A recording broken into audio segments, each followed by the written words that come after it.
کہ رسول اللہ صلی اللہ علیہ وسلم نے فرمایا ایک مسلمان کی ہر چیز دوسرے مسلمان پر حرام ہے، اس کا خون اور اس کا مال اور اس کی عزت و آبرو۔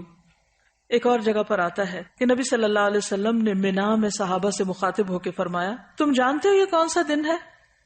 انہوں نے کہا اللہ اور اس کا رسول بہتر جانتے ہیں۔ کیا انہیں نہیں پتا تھا؟ لیکن صحابہ احترام میں ایسا کہہ رہے ہیں۔ تو آپ نے فرمایا یقیناً یہ حرمت والا دن ہے۔ پھر آپ صلی اللہ علیہ وسلم نے پوچھا کیا تم جانتے ہو یہ کون سا مہینہ ہے؟ انہوں نے کہا اللہ اور اس کا رسول بہتر جانتے ہیں۔ تو آپ نے فرمایا یہ حرمت والا مہینہ ہے۔ پھر آپ نے پوچھا تم جانتے ہو یہ کون سا شہر ہے؟ انہوں نے کہا اللہ اور اس کا رسول بہتر جانتے ہیں۔ تو آپ نے فرمایا یہ حرمت والا شہر ہے۔ پھر فرمایا بے شک اللہ نے تمہارے خون، تمہارے مال، تمہاری عزتیں آپس میں تمہارے لیے اسی طرح حرام کی ہیں جس طرح تمہارے اس دن، تمہارے اس مہینے اور تمہارے اس شہر کی حرمت ہے۔ تم اس دن کو محترم سمجھتے ہو، اس مہینے کو محترم سمجھتے ہو، اس جگہ کو محترم سمجھتے ہو، لیکن یاد رکھو مومن کا احترام اس سے بڑھ کے ہے۔ ان احادیث کی روشنی میں اور آپ اپنے دلوں کا جائزہ لیں، کیا واقعی ہم احترام کے اس معیار پر پورے اترتے؟ سوچئے، غور کیجئے، اپنے والدین کے احترام کو دیکھیے، اپنے خاندان کے بزرگوں کو دیکھیے، اپنے سے بڑے افراد کو دیکھیے عمر میں، اپنے ساتھیوں کو، اپنے خدمت گاروں کو، ان کا کتنا احترام ہے؟ کیونکہ انسان تو وہ بھی ہیں، کچھ معلوم نہیں قیامت کے دن ان کا درجہ کہیں بلند ہو اور آپ وہ نیچے بیٹھے ہوں۔ کیا واقعی دین کی یہ روح ہمارے اندر ہے؟ ہم مسلمان کہلانے کے لائق ہیں؟ حق رکھتے ہیں؟ دلوں کا جائزہ لیجئے۔ آج اسلامی معاشرے سے کیا اٹھ چکا ہے جس کی وجہ سے ساری خرابیاں پیدا ہو رہی، ساری بے چینیاں اور بے اطمینانیاں، اس کی بنیادی وجہ یہی ہے۔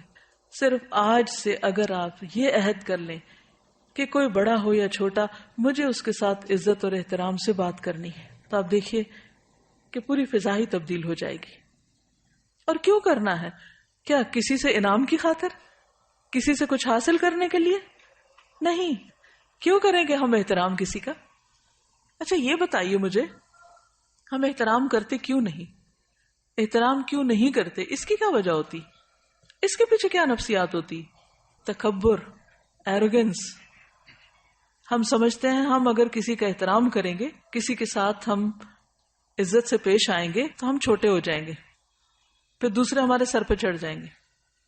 حالانکہ بہت سے اختلافات ہم احترام کی حد کے اندر رہتے ہوئے بھی حل کر سکتے ہیں۔ ضروری تو نہیں کہ کسی بھی کام کو بدتمیزی اور بد اخلاقی سے ہی کیا جائے۔ ہم امن سے، احترام سے، سکون سے، خوشی سے بہت سے معاملات کو حل کر سکتے ہیں، لیکن ہم ایسا کیوں نہیں کرتے؟ کیونکہ وہ اندر کی اصلاح نہیں ہوئی۔ بعض اوقات ہم یہ بھی کرتے ہیں کہ اگر کوئی میری عزت کرے گا تو میں اس کی عزت کروں گی، کنڈیشنل شرط رکھ دیتے ہیں، کیونکہ اس نے نہیں کی لہٰذا مجھ پر بھی فرض عائد نہیں ہوتا۔ اور ایگو، برا گمان، جب ہمارے دل میں کسی کا احترام نہیں ہوتا نا تو رویے میں آتا ہی نہیں۔ جن کے دلوں میں احترام ہوتا ہے کیا وہ نگاہوں سے بھی نہیں چھلک رہا ہوتا؟ وہ چہروں سے جھلک رہا ہوتا ہے، وہ رویوں سے پتہ چل رہا ہوتا ہے، وہ چال ڈھال سے پتہ چل جاتا ہے۔ اس کے لیے کسی خول چڑھانے کی ضرورت ہی نہیں ہوتی۔ تو اصل چیز کیا ہے کہ اس بات کو اللہ کا حکم سمجھ کر اپنے اندر لانے کی کوشش کریں۔ جب وہ اندر آ جائے گی تو باہر خود بخود آ جائے گی۔ یہی دین کا طریقہ ہے، اسی کا نام تزکیہ ہے۔ نبی صلی اللہ علیہ وسلم صرف کتاب کی تعلیم دے کر نہیں چلے گئے، بلکہ آپ نے لوگوں کا تزکیہ کیا۔ تو آئیے دیکھتے ہیں کہ کون کون سی چیز محترم ہے، احترام کیسے کرنا ہے، کسی کی کیا چیز ہم پر حرام ہے جس کو ہم نہیں چھیڑ سکتے، جس سے بچنا ہے۔ تو سب سے پہلے ہے جان کی حرمت۔ ہر انسان کو جینے کا حق ہے، سوائے اس کے کہ اللہ اس کو یہ حق نہ دے۔ قرآن مجید میں قتل مومن کو حرام قرار دیا گیا۔ سورۃ النساء 93 میں فرمایا وَمَن يَقْتُلْ مُؤْمِنًا مُتَعَمِّدًا فَجَزَاؤُهُ جَهَنَّمُ خَالِدًا فِيهَا وَغَضِبَ اللَّهُ عَلَيْهِ وَلَعَنَهُ وَأَعَدَّ لَهُ عَذَابًا عَظِيمًا۔ اور جو کوئی کسی مومن کو قصدن قتل کر ڈالے یعنی جان بوجھ کے قتل کر دے اس کی سزا جہنم ہے جس میں وہ ہمیشہ رہے گا.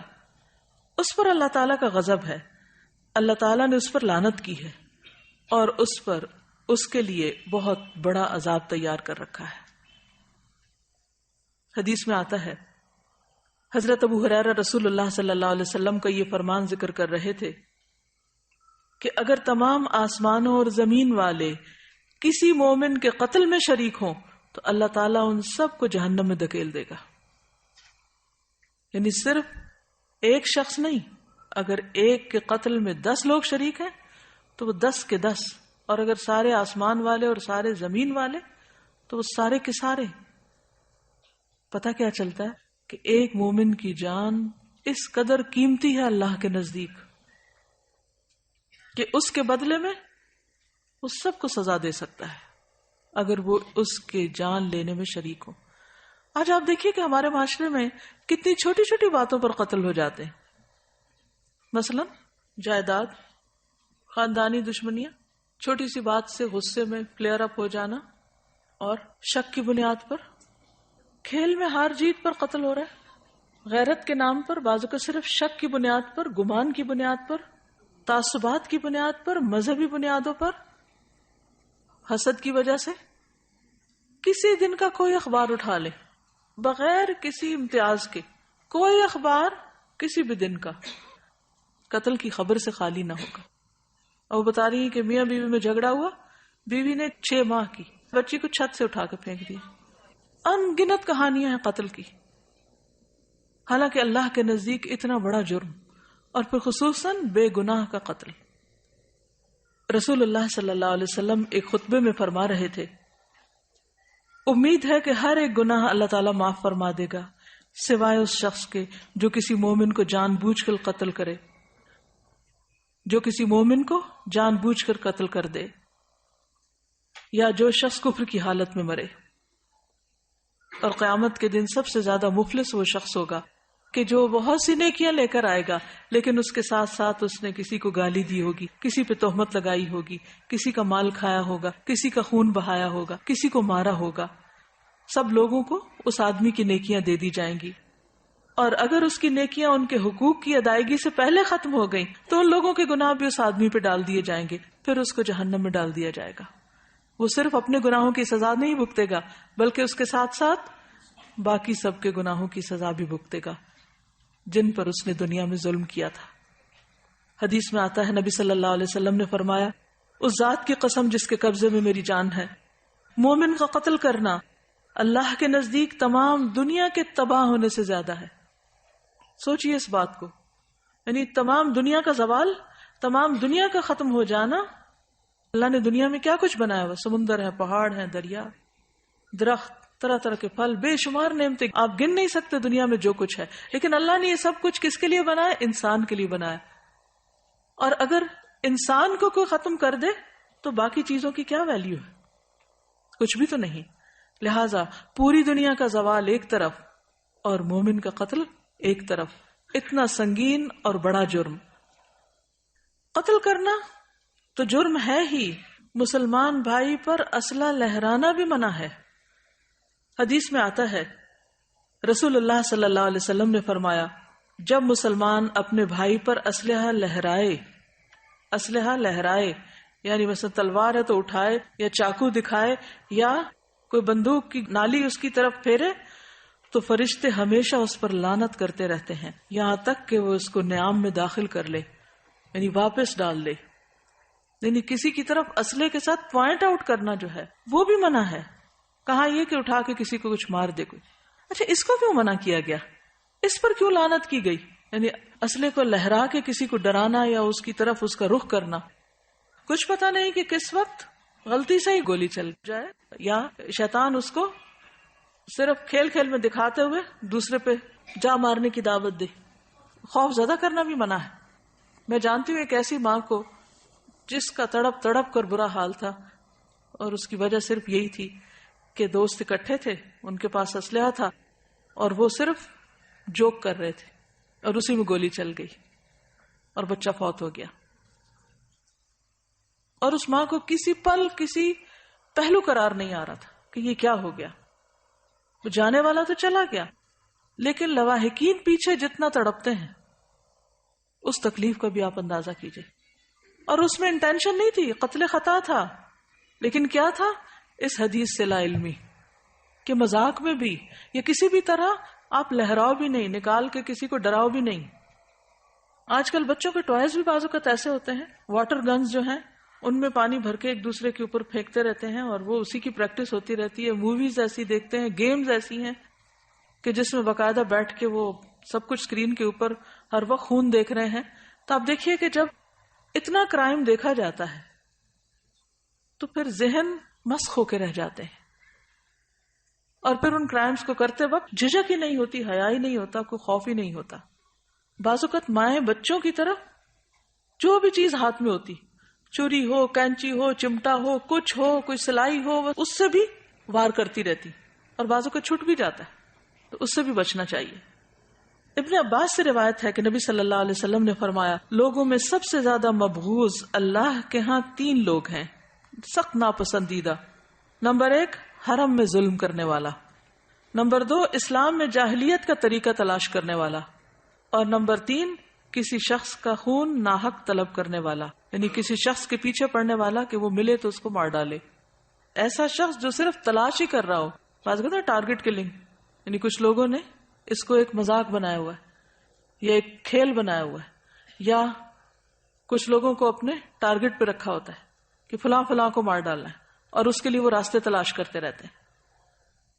تو ایسا شخص بھی اللہ کا انتہائی ناپسندیدہ شخص ہے کہ جو کسی کو مارنے کے درپے ہو. بے جا خون جنت کے دروازے پر رکاوٹ بن جائے گا. جندب بن عبداللہ سے روایت ہے کہ رسول اللہ صلی اللہ علیہ وسلم نے فرمایا، اگر کسی میں یہ ہمت ہو کہ وہ اپنے اور جنت کے مابین مسلمان آدمی کے خون کی ایک لب بھی حائل نہ ہونے دے، جسے وہ مرغی کے ذبح کرنے کی طرح بے قیمت سمجھ کر بہا دے، تو وہ ایسا کرے، کیونکہ وہ جب بھی جنت کے کسی دروازے پر جائے گا تو اس خون کو اپنے اور جنت کے مابین بطور آڑ پائے گا. یعنی قتل تو قتل ہے، کسی کا خون بہانا، یعنی اس کو زخمی کر کے اس کا خون بہانا جو ہے، یہ بھی جنت اور اس کے بیچ میں رکاوٹ ڈال دے گا. تو جہاں سے بھی انٹر ہونا چاہے گا دروازہ بند ہو جائے گا، یا کوئی چیز بیچ میں آئے گی کہ وہ انٹر نہیں ہو سکے گا. آپ نے بازو کا دیکھا ہوگا نا، وہ کارڈ سوائپ کر کے آپ نکل جاتے ہیں، تو اگر کارڈ میں ذرا سی بھی کوئی خرابی آئے، اسکریچ آ جائے، تو آپ کارڈ سوائپ کرتے رہتے ہیں لیکن آپ کے لیے دروازہ نہیں کھلتا. آپ دوسری طرف سے انٹر ہونا چاہتے ہیں، تیسری اور ٹرین جا رہی ہوتی ہے اور آپ پریشان ہوتے ہیں کہ میں پیچھے رہ رہا ہوں.